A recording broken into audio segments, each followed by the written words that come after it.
Pak, kalau dari PLN sendiri ya atau dari perseroan sendiri apakah ada audit gitu ya Pak atau juga mungkin artinya investigasi secara internal terkait dengan apa yang terjadi di Pulau Bali dan juga di Bekasi Pak? Iya, kalau audit itu tentu.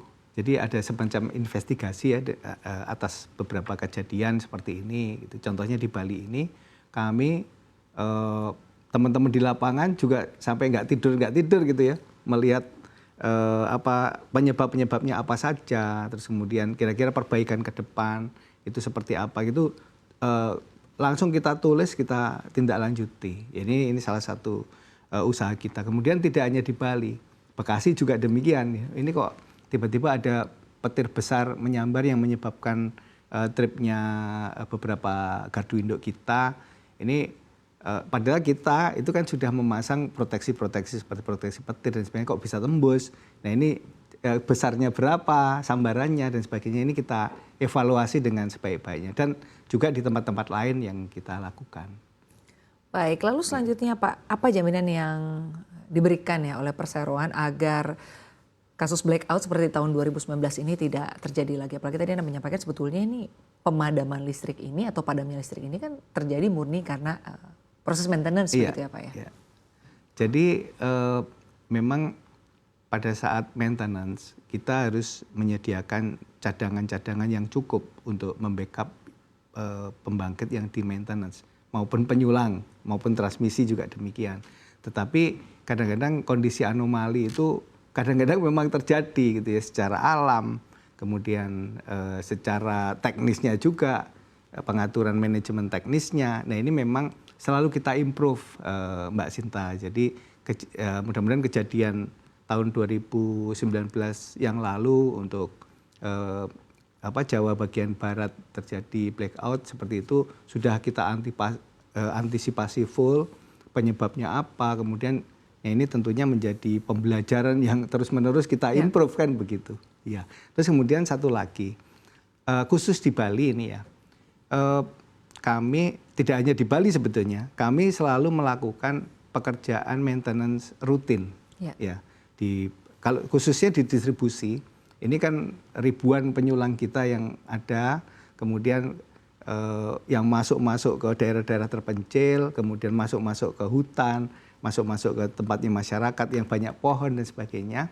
Nah ini kita melakukan maintenance rutin seperti yang di Bali saat ini ya.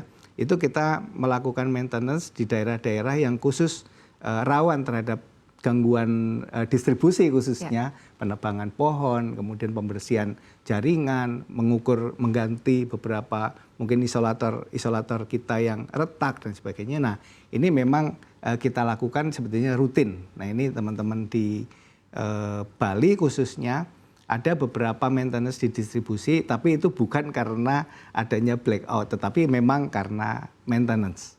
Demikian. Baik Pak, lalu selanjutnya bagaimana dengan kondisi pembangkit PLN ya? Sebab di sisi lain kan kita tahu juga bahwa ada isu shortage gas nih. Apakah ini juga berpengaruh Pak terhadap pembangkit listrik? Seperti apa? Perlu saya jelaskan Mbak Sinta bahwa kami itu tidak pernah kekurangan untuk masalah energi primer. Ini memang benar-benar kita maintain, kita prepare dengan baik ya.